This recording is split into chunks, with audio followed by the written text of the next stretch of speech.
Hello everyone, and welcome to the first of our Climate Emergency Community Forum sessions. Before we begin, the City of Port Phillip respectfully acknowledges the Yalukit Willam clan of the Boonwurrung. We pay our respect to their elders past and present. We acknowledge and uphold their continuing relationship to this land. Some of our participants today may be logging in from other places, so I'd also like to extend this acknowledgement to the First Nations people of all the places where you are now sitting or standing today. My name is Lisa Payton. I am a Council Officer from the Environmental Sustainability Department at the City of Port Phillip. And it is my absolute pleasure to be presenting information to you about Council's sustainability actions that address the climate emergency in our own operations and also how we can support you in the community to take action. There will be a number of opportunities for you as participants to ask questions today, but we already have over 100 people logged in, so we do need to use a process to manage your questions and ensure your privacy. Please use the chat bar to the right of your screen to type your questions. We will be collating these and respond at various points during the presentation. Any questions or comments that you type in the chat tab will only be visible to you and to Council officers. All questions will be moderated and any inappropriate or disrespectful questions will not be answered. We can't guarantee that we'll answer every question during this time we have today, but all questions and the answers will be shared online after this event. This session is being recorded so that community members who can't make it online right now can watch this at a time that is convenient to them. Only Council officers will be visible on the screen and in the recording. As an attendee, you won't be visible to anyone else, so feel free to sit back and relax in the privacy of your own home. If you are having any technical problems, please email us on enviro@portphillip.vic.gov.au and we'll have a technical expert on hand to sort you out. Hey, enough about housekeeping. So this is the Climate Emergency Community Forum number 1. It's a series of sessions that have been developed with input from the Port Phillip Emergency Climate Action Network, which you all know as PCAN. Thanks in particular to Jack Halliday, Rhonda Small, Judy Gunson and Peter Moratis for your contribution to the planning and for suggesting content. This is the first session in a series of 3 events. So today we'll mostly be setting the scene and giving you lots of information. There is quite a lot of detail for you to think about, and then when we reconvene at a next session, we will have a more interactive conversation to discuss your ideas. I hope that you have all had the opportunity to watch the pre-session video, which explained details of Council's declaration of a climate emergency and talked about the data relating to the emissions in our municipality. A key message from the video is that we estimate that Council is only responsible for less than 1% of the total emissions from our municipality. As explained in the video, our most recent data estimates that the community, and when I say community, I mean residents and businesses, generated over 2 million tonnes of carbon dioxide equivalent in 2017. You have asked us for more information about Council's own sustainability actions, which I'll be sharing with you today. But during the presentation, keep in mind this graph that you can see on the screen now. And Brett explained in the video, the most significant contribution to greenhouse gas emissions is the energy use from your homes and businesses. I'm going to say this a few times today, but ultimately, energy use in the community is what we need to work on if we're going to have any meaningful impact on emissions. And this does require a commitment from the community to take their own actions.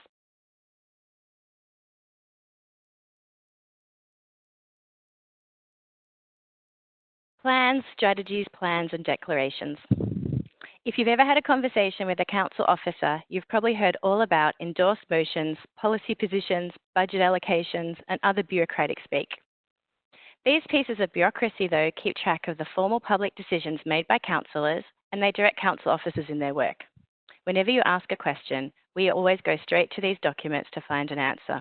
And I'm going to be honest, we have them right here now to refer to if necessary when answering your questions today. It's important to note that the documents listed here, they're not just glossy brochures. They are a public commitment to taking action on climate change. The documents include the Council Plan. This outlines the high-level priorities of Council and includes sustainability as one of its 6 strategic pillars. Act and Adapt, the sustainability policy that includes Council's emissions targets and a series of funded actions to achieve the target. The Sustainable City Community Action Plan, funded programs specifically designed to help residents and businesses reduce their emissions, water and waste. The declaration of a climate emergency, which is why we're all here today. As shown in the video that you've watched, Council declared that climate change, including sea level rise and mass species extinction, poses serious risks to the City of Port Phillip and Australia and should be treated as an emergency. The declaration did also note the existing strategies and plans and projects that already provide a comprehensive response to the climate emergency. If you accept that there is a climate emergency, then all of us need to take action now. I am going to share with you the action that Council is taking now, and I'm also going to make suggestions about actions that you too can take now. However, before going any further, we do need to highlight the challenges of COVID-19. Many of you participated in the first Council Community Budget Information session last week, and it will be no surprise that Council will have a constrained budget in the next financial year. The information in today's presentation is based on the best information we have now, but the economic impacts of COVID-19 and the pace of recovery is still just not fully certain. So details on specific service delivery for next year will be confirmed when Council endorses its next budget. We did consider postponing these community climate emergency sessions until we had more certainty, but we didn't want to delay this important conversation with you, and we wanted to respond to the momentum in the community and your request for information and collaboration. But I think we can all understand that we are not operating in a business as usual environment. What I can tell you is if the activities in our plans, strategies and plans need to change or they can't be delivered because of COVID-19, this will be reported publicly. It'll be in the monthly CEO's report, it'll be in budget documents, or it may even be the focus of a specific report in the Council chamber. We will keep the community updated of where we're at. So, with COVID-19 and uncertainty in our mind, let's look at what Council is currently doing. The Act and Adapt strategy set a target of zero net emissions for Council's own operations by the end of the financial year 2020 to 21. We are on track to achieve this. Yay! So how are we going to achieve this? Actually, we are following the same advice that we give to residents and to businesses. Reducing energy use is always an essential step. Accessing renewable energy for electricity. Then we're going to address the non-electricity emissions from natural gas and petrol vehicles. And finally, purchase offsets for what is left. So that first step of reducing energy use. Over many years, Council has slowly, surely reduced its consumption of energy through actions such as increasing the efficiency of our buildings and upgrading public lighting. Every year, we have a planned portfolio of projects that improve insulation, upgrade heating and cooling, and change lighting. Each of these building investments also have the added bonus of reducing our utility costs. Council also delivers programs to staff and to our tenants in our portfolio of buildings to support them to save energy and use resources wisely. Accessing renewable energy. Council currently has 559 kilowatts of solar panels on our buildings. This includes 2 large systems on the St Kilda Town Hall and the South Melbourne Market. We've also been part of an innovative wind power project that we estimate will reduce our total emissions by 87%. This project, the Melbourne Renewable Energy Project, was an Australian first involving 14 organisations collectively purchasing 88 gigawatt hours of electricity each year. The arrangement facilitated the building of a new wind farm in Crowlands, a small agricultural community north of Ararat. And you can see in the picture here some construction photos for the wind turbines.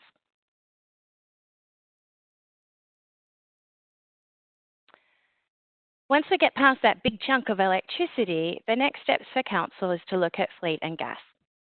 Council staff have access to Myki cards and bikes for business use because, of course, not using a car at all is always going to be the most sustainable option.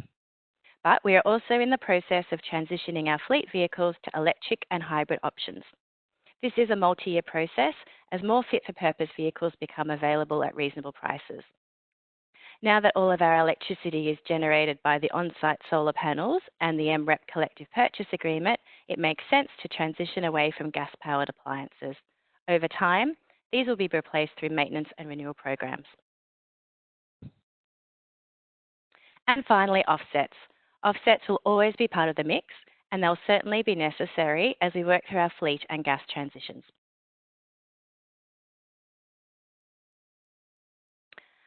So now I've talked about the council operations, we do also now need to talk about community emissions, that big chunk in the graph that you saw earlier. The Act and Adapt strategy set a goal of zero net emissions for the community by 2050. And when I say community, I'm going to just restate this again, that's residents and businesses.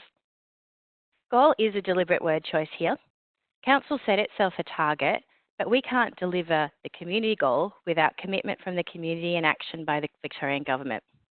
We did align this goal with the target set by the Victorian Government because many of the significant levers are in the hands of the Victorian Government. This includes the planning scheme, investment in renewable energy and public transport. However, we have a number of programs to support the community and there's much that you can do yourselves to reduce your own emissions.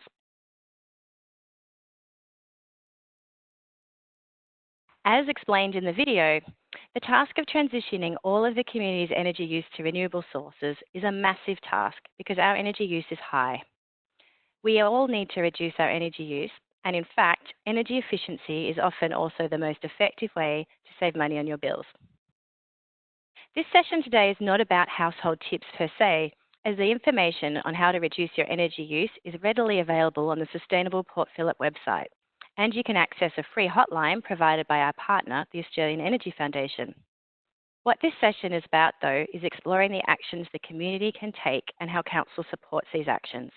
Reducing energy use is often the missing link, and sharing the message about its importance remains a priority for us. As engaged community members, this is an opportunity to think about how can we amplify this message. Council does have a regular newspaper and Facebook communications, as well as specific communication avenues to provide advice to businesses through our Sustainable Business Network.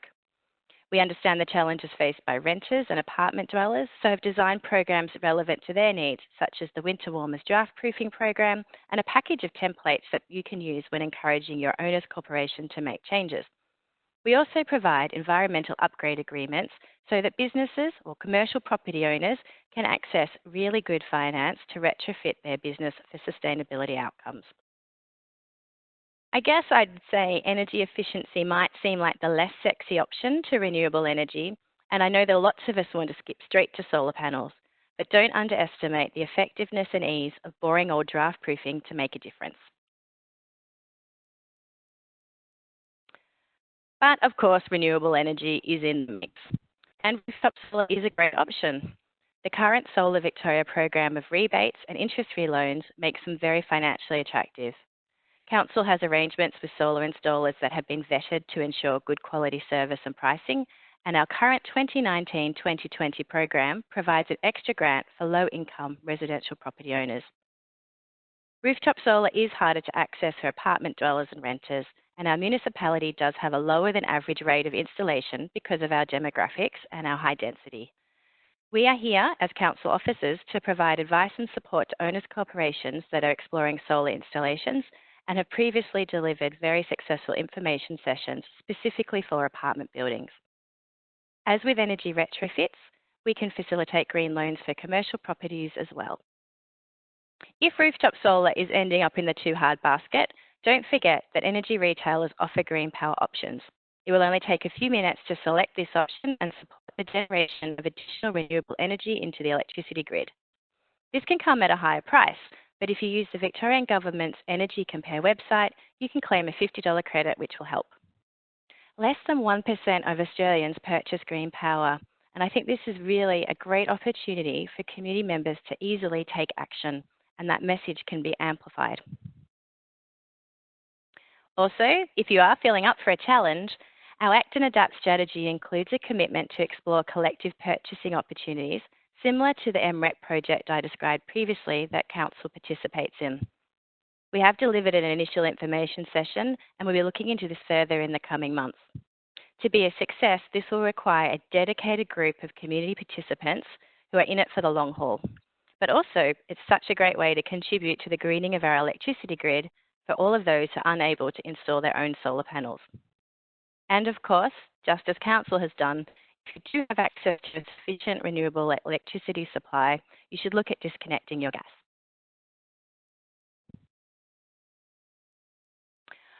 Okay, so I have talked for 15 full minutes, so I think this is a good opportunity to pause and check in with the questions that have been coming through on the chat bar. As mentioned at the beginning of the presentation, we are reviewing and moderating questions that are coming through. If your question isn't asked now, please don't worry. It's possible that it's actually going to be addressed later in the presentation, or if time does constrain us, we will ensure that we publish an answer on our website in the coming days. So now I would like to welcome two members of the Sustainability Programs team to join me as panellists, Belinda Evans and Brett Hedger. Belinda, can you share some of the questions being asked by our participants? Thanks, Lisa. Yeah, we've had quite a lot of questions, which is not unexpected. It's such a passionate community. So thank you very much, everyone. So the first question is for you, Lisa. The question is City of Port Phillip considering another renewable energy project for major commercial and industrial electricity users in the municipality? Okay, I take it that a renewable energy project in this context is something like the MREP project with a collective purchase of energy that would support the building of a utility scale renewable energy plant. If that is the purpose of the question, then yes, absolutely. We're really interested in getting residents, apartment dwellers and businesses to gather together and see if we can come up with a way to use that collective purchasing power to enable increased renewable energy to go into the grid. However, if that actually wasn't the intention of the question, please provide us with some more details. But I think this is a really, this kind of bringing together people to power collectively is a really great way that the City of Port Phillip community can address the climate emergency, and I think is, one that we're really interested in helping to facilitate. Thank you, Lisa. The second key question that's been asked is about Council's role in advocacy to business and state and Commonwealth governments. So what is happening on this front? That's a really good question. When Council first declared a climate emergency, as part of that declaration, our Mayor actually wrote a letter specifically to the Premier and to the Prime Minister urging them to declare a climate emergency themselves and to take stronger action to reduce emissions and prepare for changing weather patterns and a changing climate. So we've done that kind of high level advocacy. A few things that we'll probably address a little later in the presentation is how Council works collaboratively with our neighbouring councils and also partners with the Victorian Government and puts forward our own advocacy priorities. In the space around energy efficiency and renewable energy specifically, a lot of what can happen in this space can actually be within the control of our council and new community members and businesses, but we will always advocate for increased outcomes for our community. Thanks, Lisa. And the final question is about where to find this documentation, our strategic documentation on Council's website. Gosh, I feel like Brett got away lightly in this questioning. The strategies and plans that I talked about are all available on the City of Port Phillip website. They're also all available on our Sustainable Port Phillip website. But we are very happy to share links to those documents, and we'll include that in a follow-up email. Yes, we'll include that in a follow-up email so that people can actually, review the documents at their leisure. Thanks, Lisa. Thank you, Belinda, and thank you, Brett. It was nice to see your face.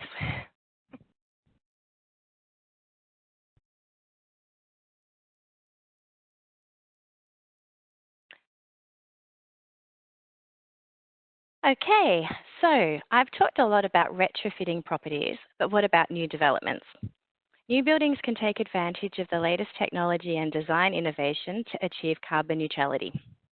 So how does Council ensure we get the best sustainability outcomes from new development? Well, it's all about the planning scheme. Earlier I said that our community emissions goal is linked to the Victorian Government's target. This has a lot to do with the authority that the Victorian Government has over planning. The City of Port Phillip is a founding member of the Council Alliance for a Sustainable Built Environment, CASB, partly because we just love acronyms so much in local government. CASB is a group of like-minded councils that combine their advocacy to the Victorian Government to bring about improvements to the planning scheme. And perhaps that is part of the answer to the previous questioner about advocacy and partnering and how does council work across other councils and with other layers of government. Now, the work that we have done with CASB has resulted in the incorporation of the existing sustainability measures in the Port Phillip planning scheme. And we've also successfully collaborated with the Victorian Government to achieve high sustainability standards in the Fisherman's Bend area. However, we've declared a climate emergency and we have a strong commitment in our strategies, plans and strategies to seek stronger requirements across the whole municipality. So what we've done is we've started a new process to propose another planning scheme amendment. A lot of this work happens behind the scenes and it will take a number of years. The first step is that we are reviewing and updating our sustainable design strategy, and we will continue our collaborative work with the CASB councils. We want to ensure that development across the municipality is required to at least achieve the similar standards as what's being put in place for Fisherman's Bend, and ultimately we are seeking a clear pathway towards achieving net zero. Now, of course, developers can always exceed the minimum requirements in the planning scheme, and there's a strong role here for community members who are purchasing or renting property. If you demand better quality buildings, then developers will seek to maximise their profits and their sales by providing you with a better offering. So community can demand better in the market. Transport. If you cast your mind back to that graph, transport is estimated to generate just over 16% of community emissions. As an inner city municipality, we are fortunate to have access to public transport and close proximity to the services we need, but Australians continue to love their cars. Study after study has demonstrated that giving up your car is one of the most significant forms of personal action you can take to reduce emissions. Giving up plane travel is even more significant, though this isn't measured in our community emissions profile. Electric vehicles remain a very small part of the market in Australia, and of course are most effective when charged by renewable energy. So how does Council help you, the community, reduce your emissions from transport? Council's declaration of a climate emergency called out Council's Move, Connect, Live strategy as a key response to climate change. This document has mapped out a strategic approach to increasing transport choices. In relation to the climate emergency, this includes encouraging a reduction of car ownership within the municipality by making it safer and easier for you to walk or use your bike. Though that market for electric vehicles is small, it is growing, and Council is looking at the complexity around the regulation and installation of public charging stations. In the meantime, we are in the process of installing 2 public electric car charging stations at South Melbourne Market. As with planning, the Victorian Government is the key player when it comes to infrastructure, and Council partners with them in public transport and bike corridor projects.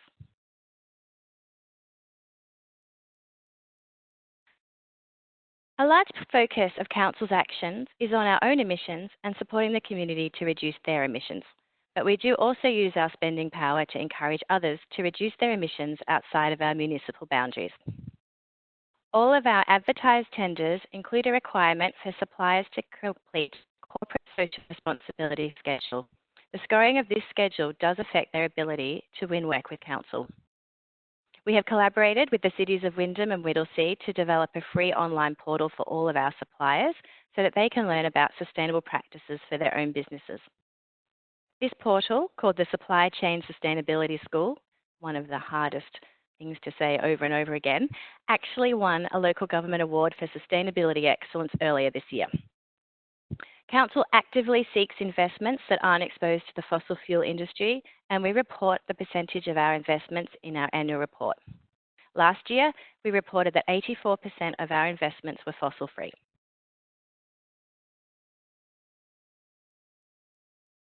So what can you do in the community, and how does Council help you to use your purchasing power? There is a lot of information online to help you become an informed consumer. You can also check out the Market Forces website. I'm going to be really clear here that council and council officers will never give you investment advice, but you can do your own research to find out where your bank, superannuation fund and insurance company invests your money to check that it aligns with your values. When you are purchasing, think about your purchasing power and the impact that it has. Definitely look at things that are secondhand or have recycled content. Look at what's manufactured locally and ethically sourced. Council will provide workshops and online information for residents, including and businesses, and that includes just last week a Sustainable Business Network event specifically targeting green procurement.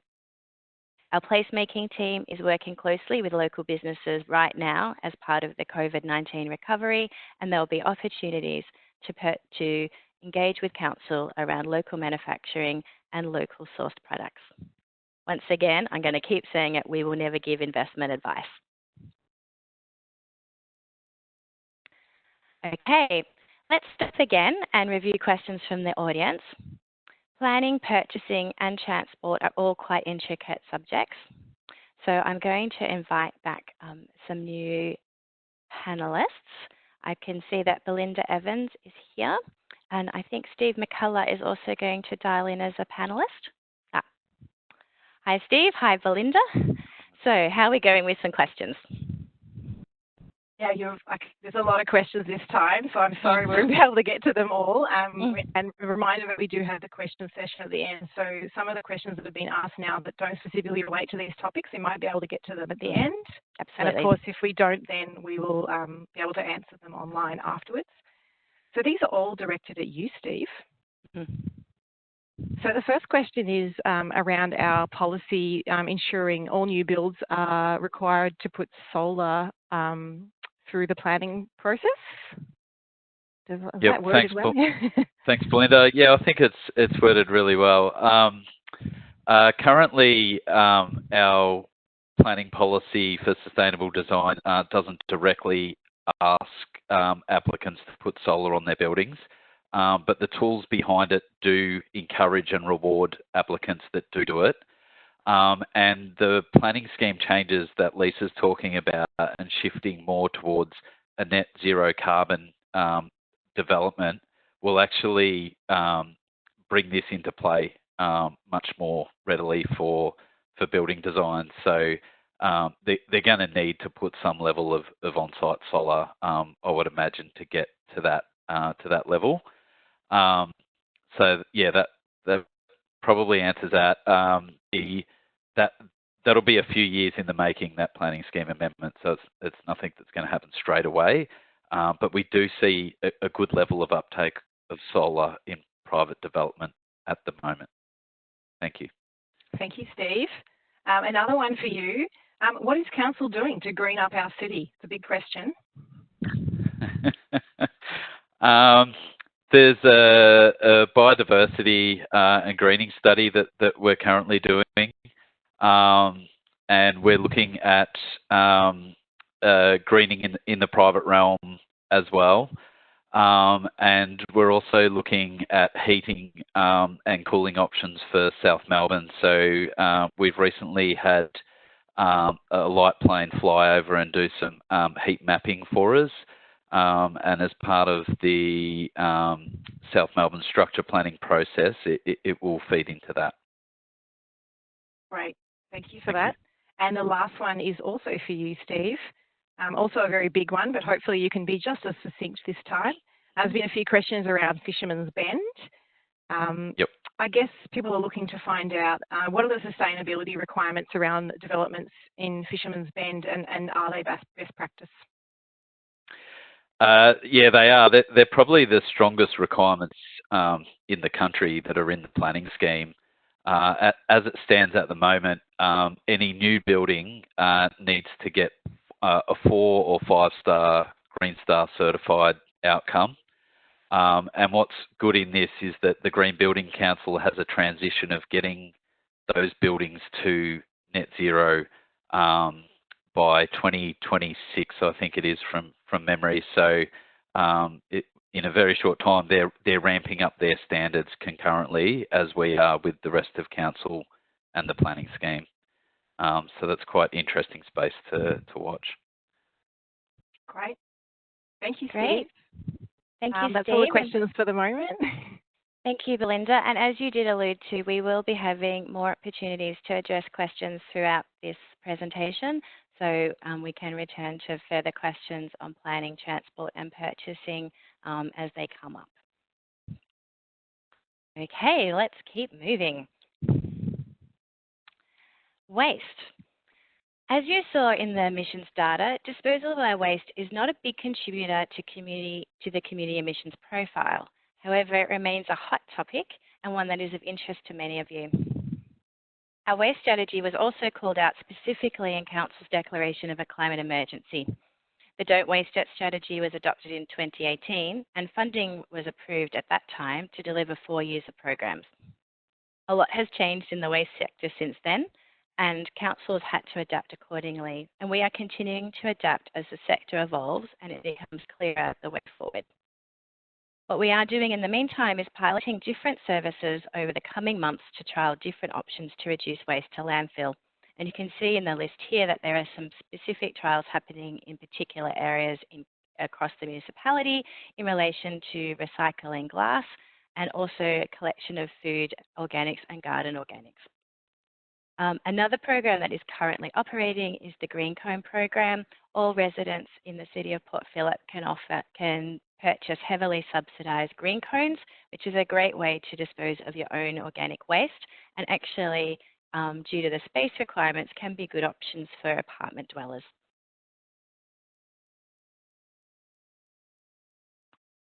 Water. We're in the W's, waste and water. The climate emergency does bring with it increased challenges for managing water. We are already experiencing too much of it in some places and not enough where we need it. Rainfall and flooding, unfortunately, don't respect municipal boundaries or Australia's complex ownership and management responsibilities across layers of government.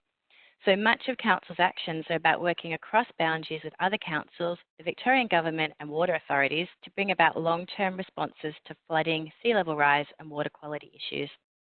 Infrastructure solutions often come with a large price tag and complex negotiations are required to bring all the partners on board.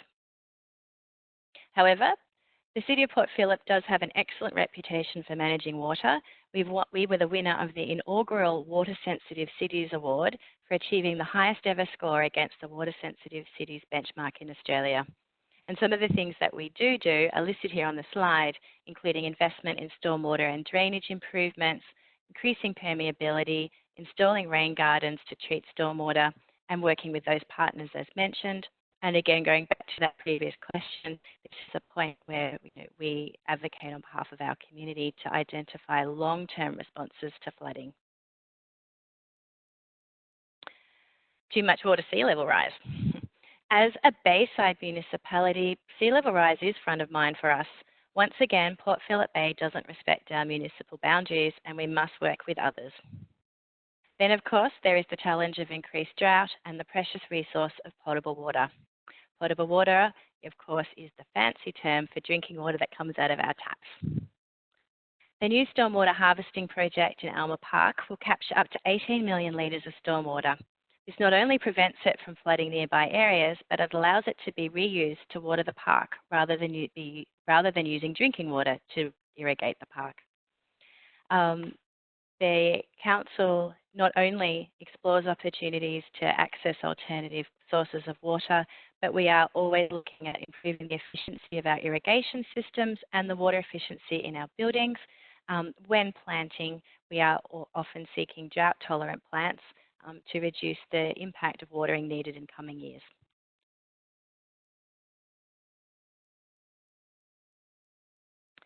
So what can the community do? Well, a key thing here, of course, is that 50% of land within our municipality is private property. So you have a strong role to play in managing water. We are a densely populated municipality with a lot of built up and covered over surfaces. When stormwater isn't soaked up, it flows and causes floods. You can help reduce floodwater by reducing the use of concrete and bitumen on your own property. You can also install a rainwater tank, if space allows for it, on your property to capture and reuse your own water. and you can reduce your own water use and check for leaks. I did say that this wasn't a session about household tips. I can't stress enough how important it is to check for leaks. In some of our recent programs with businesses and apartment buildings, around a third had a significant leak from damaged pipes that was responsible for wasting thousands of litres of water and hundreds of dollars in bills. So definitely it's one to go home and check. Council will support you by providing advice and support directly and also via the Eco Centre, which Council funds to provide projects and volunteering opportunities relating to water. Greening and heat. The climate emergency is also bringing increased temperatures and heat waves.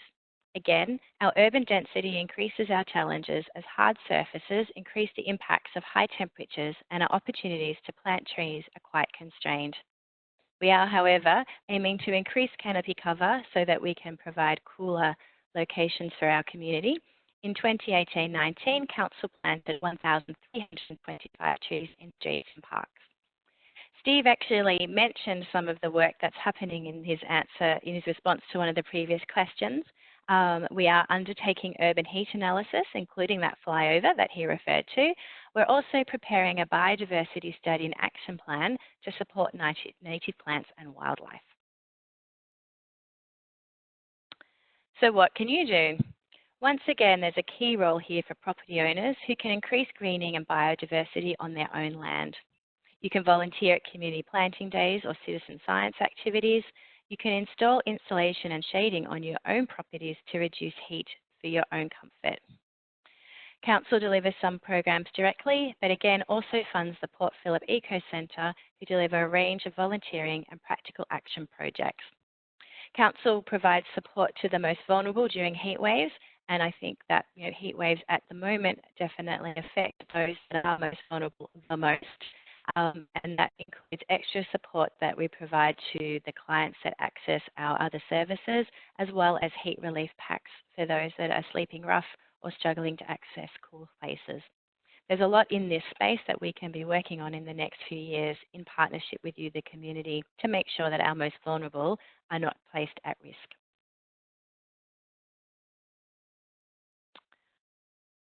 Okay, so another opportunity to pause and check in on some of the questions that have been coming in relation to waste and preparing for a changing climate. This time, I'm welcoming Belinda Evans back with a summary of some questions and also introducing Donna Shiel, who is Council's Coordinator of Waste Futures. Belinda. Thank you, Lisa. Again, lots of really, really great questions coming through, so thank you again for that. So the first one I have is for Donna, and it's something I think is on a lot of people's minds about the increase in the use of single-use plastics at the moment. Is Council doing anything about the increase in single-use plastics? Well, thank you for that question and for everyone who's typed in waste questions. I really appreciate them. There is an action in the Don't Waste It Waste Management strategy regarding single-use plastic. Right now, we are encouraging residents via social media channels to obviously reduce their use of single-use plastics. That's the number one thing that we always encourage people to do where they can. And in the situation where single-use plastics can't be avoided, to package them up and take them to either a Woolworths store or a Coles store for recycling.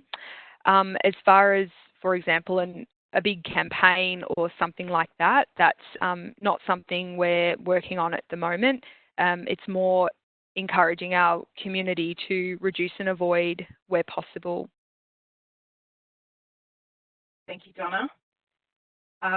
The second question is about green cones. There's been a few questions about our green cone program. So I'll ask one specifically about our use in apartments. So with our green cone program, there's an application process for apartment blocks that precedes getting information about the green cones themselves. So is there any way that we can make any changes to the green cone apartment block obtaining process in order to encourage people to use green cones in apartment blocks? Yeah, great question. Thank you. So we have had an uptake of the Green Cone program in several of our low and mid-rise apartment complexes across the City of Port Phillip. And we have had this feedback as well before about the application process needing to be streamlined. And we are actually working on that right now because we do understand that the application process is a little inhibitive and yeah, just stopping people from really getting on board with that. So yes, definitely we are looking at streamlining that right now at the moment. And if you do want any more information on the green cones as a product, there's some info on the Sustainable Port Phillip website, including a download which you can have a look at all the specs and FAQs about the actual product, and on compostrevolution.com.au/Port Phillip. You can also get some more information there about the product, and there's a tutorial about how it works and how to use it and whatnot as well. So I encourage you to have a look at both of those websites if you would like more information on the Green Cone, or to contact Waste Futures at portphillip.vic.gov.au, and we'll be able to answer questions directly as well. Great, thank you so much, Donna. And there's also been a lot of questions about greening the municipality, and I guess one of the key things people are trying to find out is how do we decide what we're going to plant? So that's for you, Lisa. That is for me. Well, what we do is we go back to our strategies and plans. We have a greening Port Phillip policy, and we also have a street tree planting guide. And in terms of what we're going to plant, in terms of like a selection of what type of tree, that is guided by that, and that information is also on our City of Port Phillip website if residents are interested.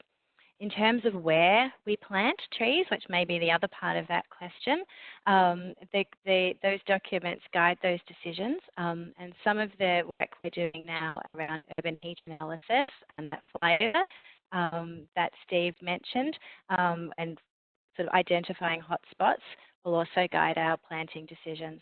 I think, though, this is one area that is quite complicated because of our built-up municipality. The number of roads and footpaths and availability of space and quality soil for planting, it does make it quite challenging to increase canopy cover, but it's not something we're giving up on. We're just working through how best to locate those trees to get the best impact. Great. Thank you so much, Lisa. So that's the end of the questions for this session. For this section. Okay. Well, that's actually very well timed because we're halfway through our hour and a half. And I suspect everybody's a little sick of my voice going through and sharing all this information with you all. And I think, you know, it is tiring looking at a screen. So what I would like to do is give everybody a 10-minute break to rest our eyes and stretch. When we return, we'll have the full panel of council officers online to continue answering more of those questions that you've been putting through to us.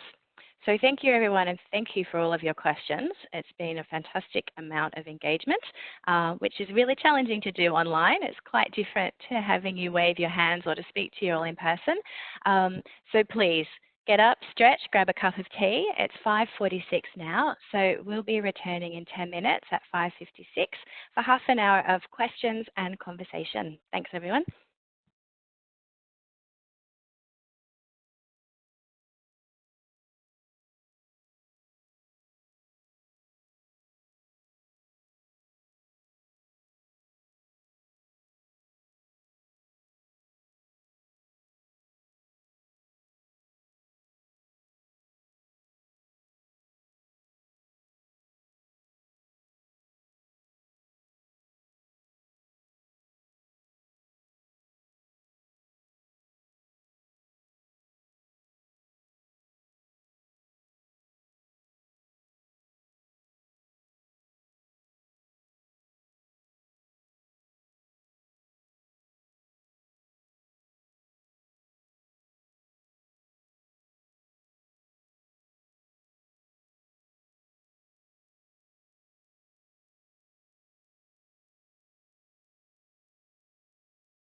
Hello, everybody, and welcome back after our 10-minute break.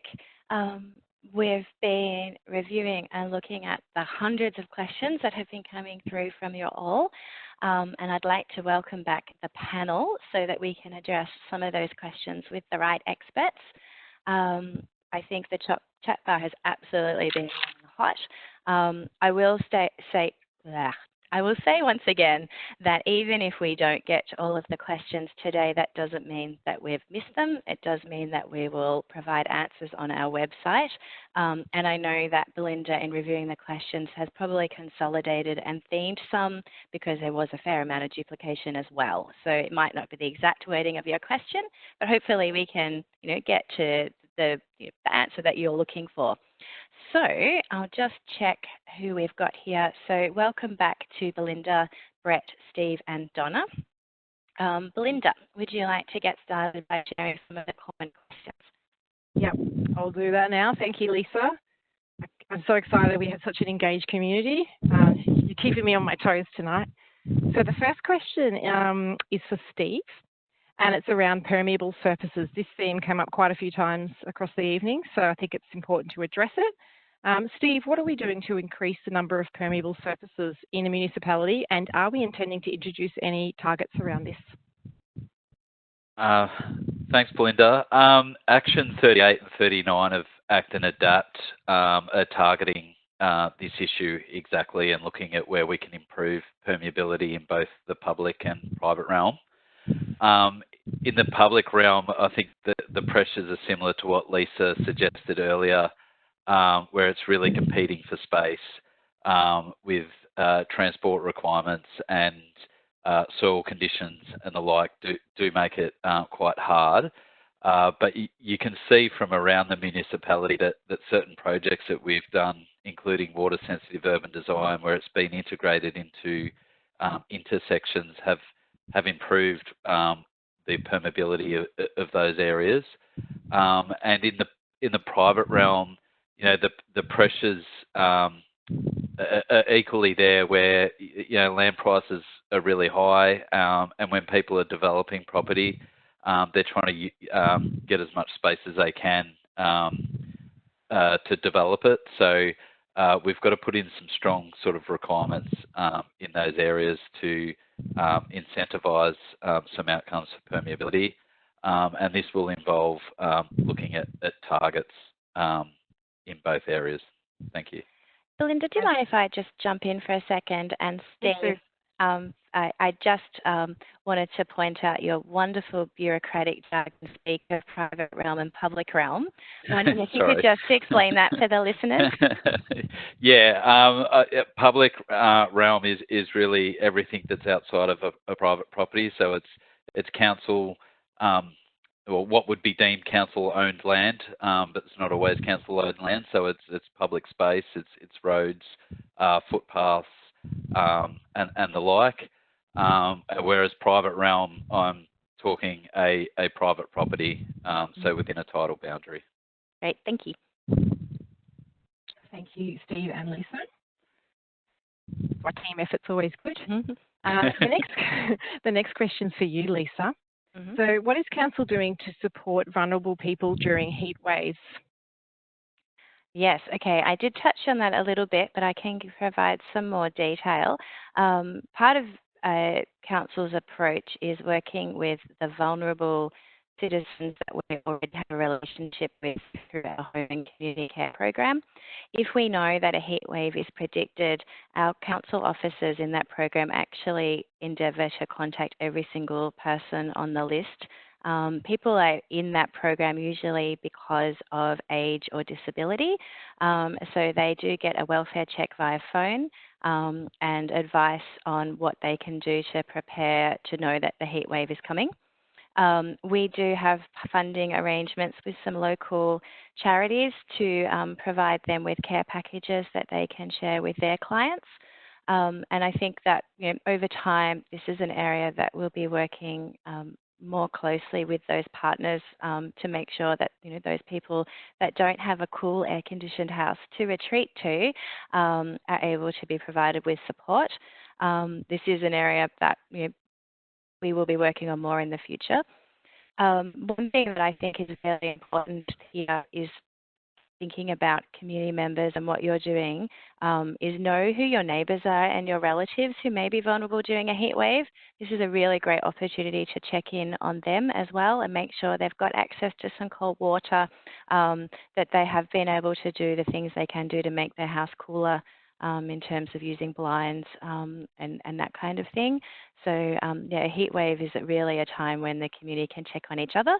And Council will provide the services linked to our home and community care services, and think about how we can partner with other organisations and the community to add extra support.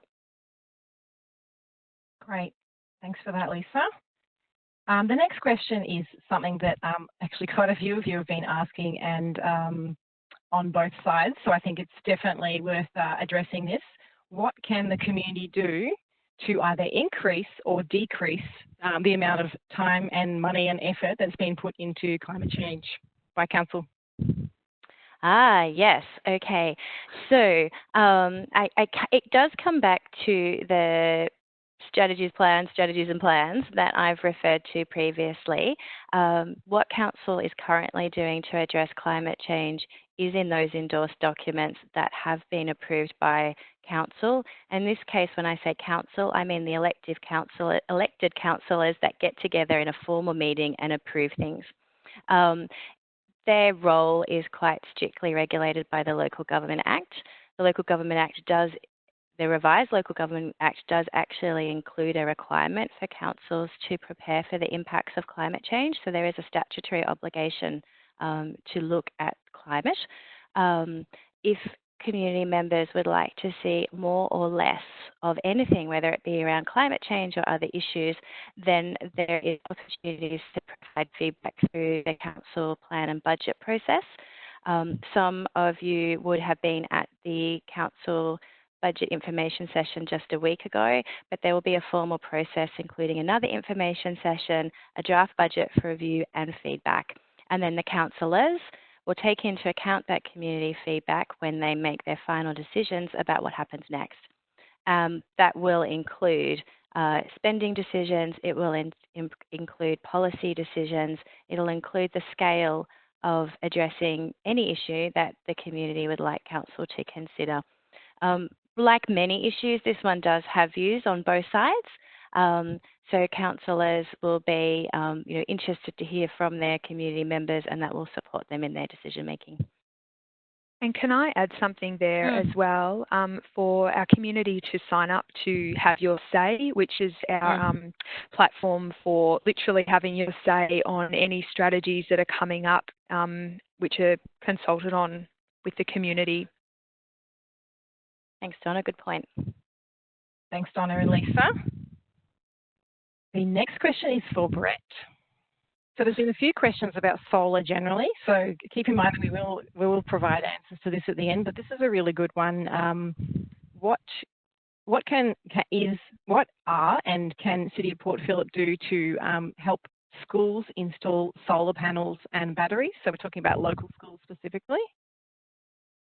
Okay, so probably, and I've worked with numerous childcare centres and schools throughout the City of Port Phillip over a number of years, and my best advice at the moment is simply to contact me and we can work through a planning process, simply to understand what your energy use is and what the best approach is. And it may be solar panels, it may be batteries, it may be a whole range of different things. Maybe it'd just be turning stuff off. So I always advise doing a whole sort of strategic planning approach. We run vision sessions now for our childcare and community services, and what I've discovered over a lot of trial and error is that the vision session is the best way to approach all of these kinds of things.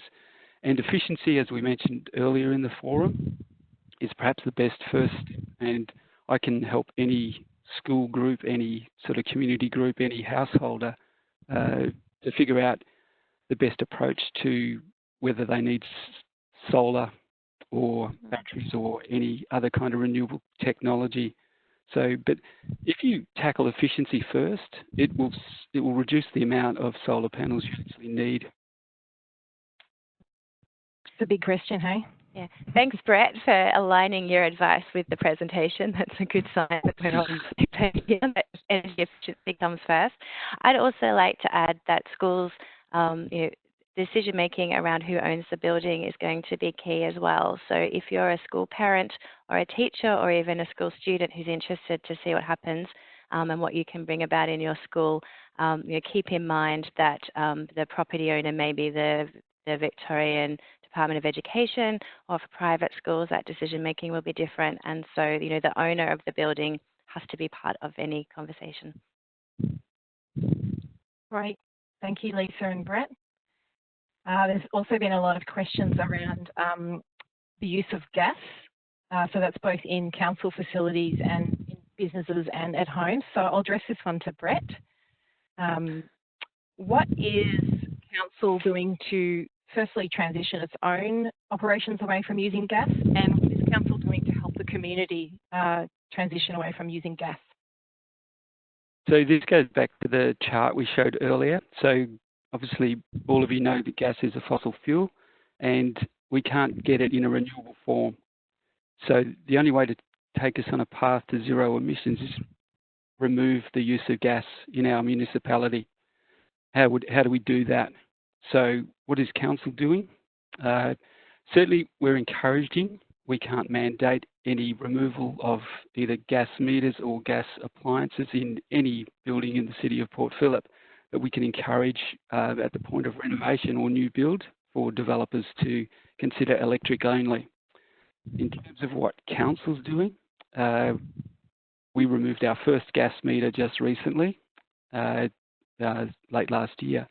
And what we're doing, I guess, over the next year, 2, 5, 10, is putting in place more thinking and more sort of planning around how we're going to remove the gas meters and reduce our gas usage rather rapidly over the coming years.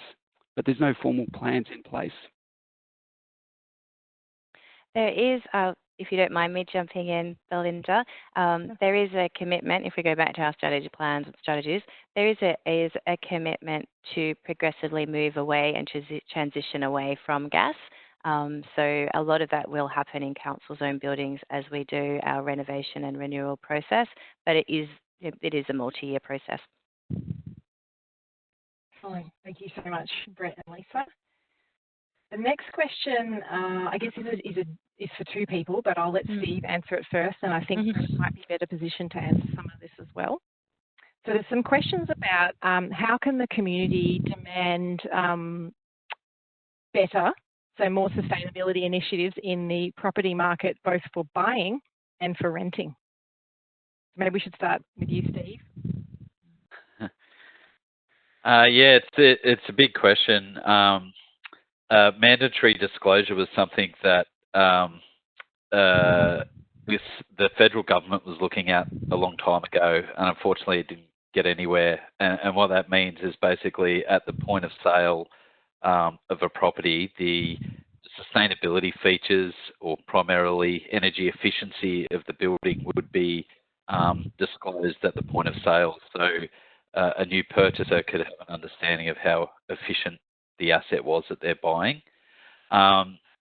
This is something that I think we're looking at and trying to work out ways that we can advocate for change in this space. It's gone really quiet on that federal level for a long time. We do know that Canberra ran a scheme and it's had relative success to a certain point. And we also know there's been success in the commercial space where this has happened nationally and has been quite successful as well. If I may also add to that, so I started this panelist session by saying everyone must be sick of my voice, but it turns out I can't stop myself from jumping into the panel. There's also the Victorian Government initiative of the Energy Efficiency Scorecard and some rating systems I think that you've touched on, Steve, for commercial properties, neighbours and neighbours and the like. So I think I did I did suggest in the presentation that there is a role for buyers and renters to demand more. So in terms of, dealing with your real estate agent, or when you're looking at buying or renting, at the very least ask the questions and make it clear that that's part of the kind of property you'd like to purchase, and where there are opportunities to access rating systems or certifications to help you make an informed decision. That will help you get a better building. But to some extent, in the first instance, just asking for these things, can start building some momentum. Ultimately, developers, real estate agents, they want to make a profit. So if they don't think you need these features, they're not going to provide them. And I think that's particularly interesting around solar panels. I know we've worked with some buildings and some property owners where the investment in solar panels is not seen as something that increases the value of a property, and that is something that I think is changing and will change, but will only change if the buyers ask for it. Great. Thank you so much, Lisa and Steve, for that. I've got another question for Steve, although again, this could be a bit of a Lisa one. As you can see, we work quite closely together, so I'll just launch and then you can fire away. So what role can the community play in, I guess, increasing greening and biodiversity, both in public spaces and in private spaces? Yep. Lisa, if you're happy for me to take that one to start with. As Lisa described, like there's the Greening Port Phillip program and a biodiversity study that we're doing, which is really looking at improving green in the public realm. And in the private realm, there's a piece of work that we're leading at the moment that is looking at developing a green infrastructure ratio for developments. So this would generally be new developments, and it will look at the level of greening that they provide.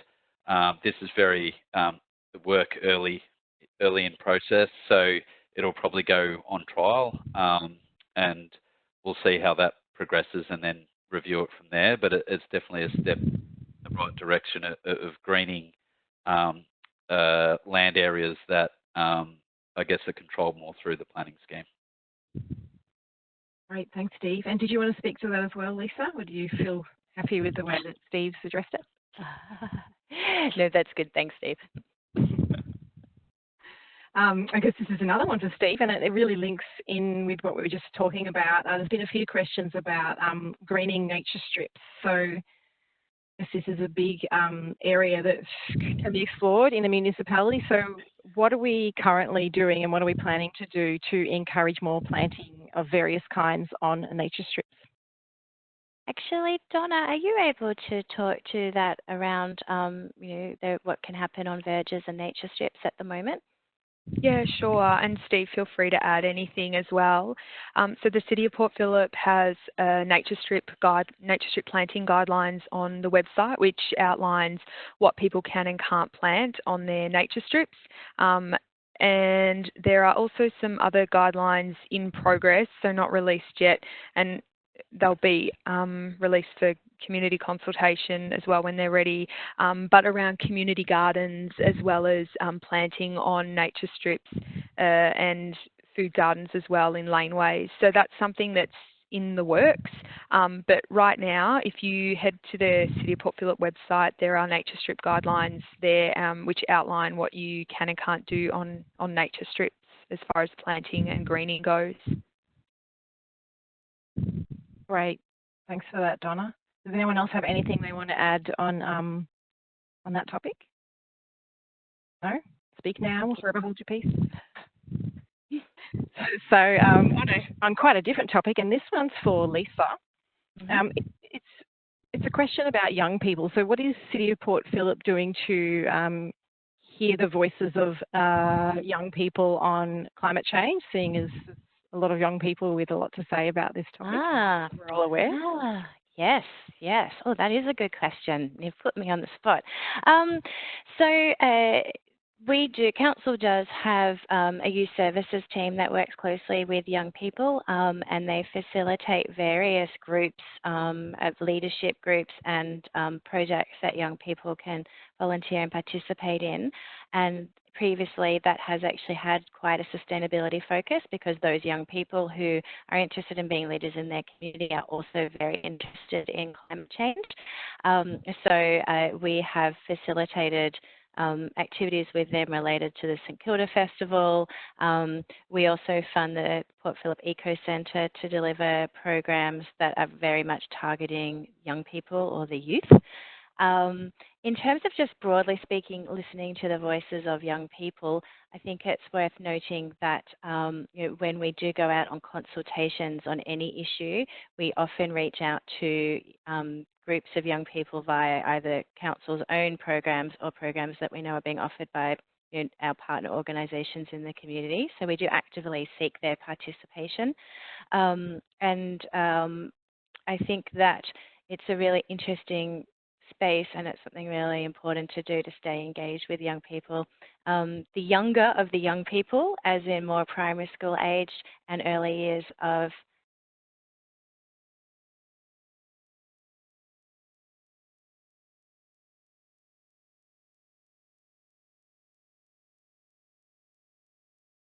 co-centre programs, including, might be having a technical glitch.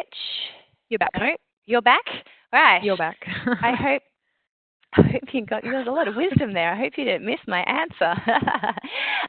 Yes, ultimately, we work with schools directly via the Eco Centre. We deliver youth services, and we speak to a lot of young people through those programs who are interested in climate change, and we do actively seek their input when we do community consultation. It's probably the summary of what I was saying.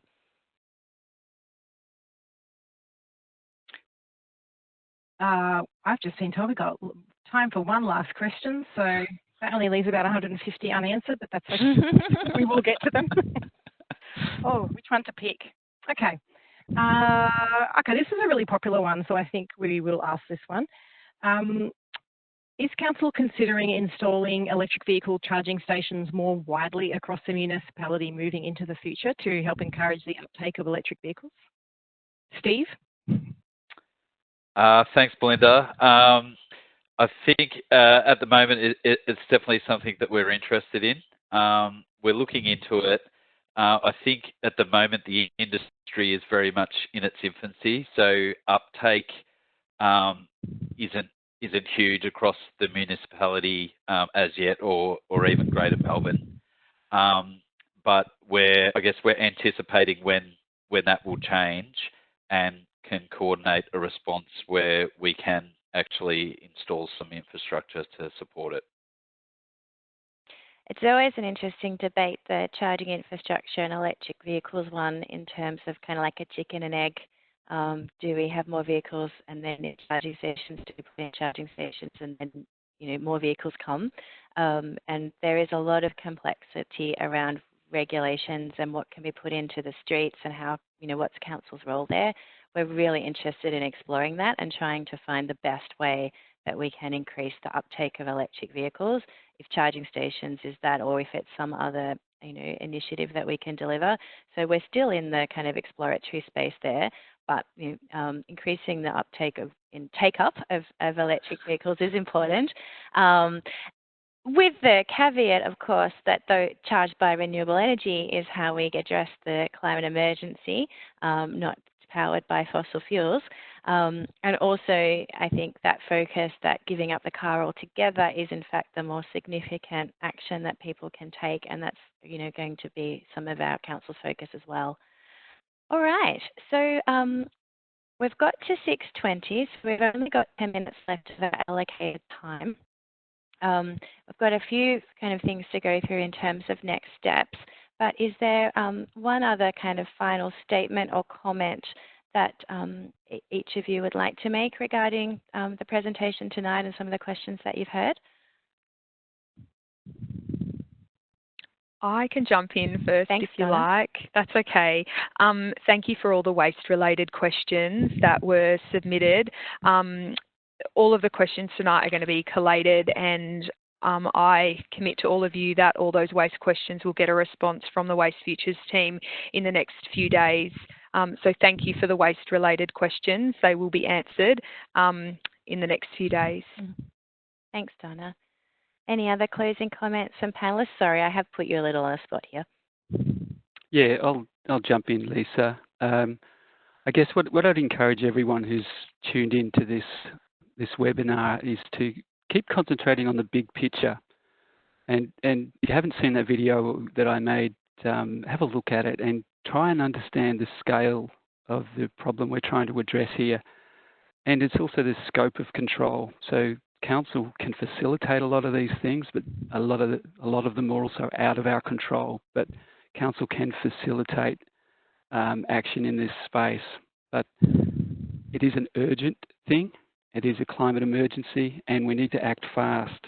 So we need big scale solutions and big scale action. So anything, I guess, the City of Port Phillip can do through the Sustainability Department, you need to let us know, and you need to engage as much as you can with this challenge that we've got. And we do all share it. So thank you all for participating tonight. Thanks, Brett. Any further comment, Belinda or Steve? Or are you happy to let me take back over the controls of the presentation? All right. Oh, yes. Yep. Thanks, Lisa. Happy for you to take over. Thank you, and thank you all. I think I'd like to just thank Donna, Brett, Belinda, and Stephen for your ability to jump in and answer quite a few interesting questions on the fly, whilst also dialing in from remote locations. If we were in person at the moment, I would ask for a round of applause from the audience, but thank you very much. It's been great, throwing some of these questions around with you. So I will get you to turn your cameras off and we'll move into the next stage, the last stage of the presentation. Okay, as we've referred to, look, it just isn't possible to get to all of your questions tonight, but rest assured they have all been recorded and we will provide answers on our website. The questions that you've asked tonight and that come through in any kind of feedback or surveys will help us plan the next sessions, as your questions do help us to gauge the areas that you're most interested in. You'll also receive an emailed survey which we will use to inform the next sessions, so please take the time to complete this. We're hoping to email it out to everybody that has registered later this evening or first thing tomorrow morning at the latest. We'll also be sharing a video of this session and it should be on our website in the next couple of days, as the system does take a little while to generate the video. As mentioned at the beginning, this is the first of 3 events. The next 2 are going to provide an opportunity for more interactivity and input from participants. This first session was really around setting the scene and giving you all of the information about what is happening at the moment, and a bit more information about where council can and can't take action to address climate change and how much of it is reliant on you, the community, to participate and take your own action. We've been overwhelmed with the interest from you all.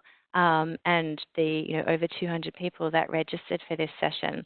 So we are going to be quite quickly looking at how we can make the next session really effective in terms of the numbers of people that are interested. So we may need to look at some different methods and times to give you all an opportunity to participate. What we'll do though is we'll contact everybody who registered via email with details of what will happen next.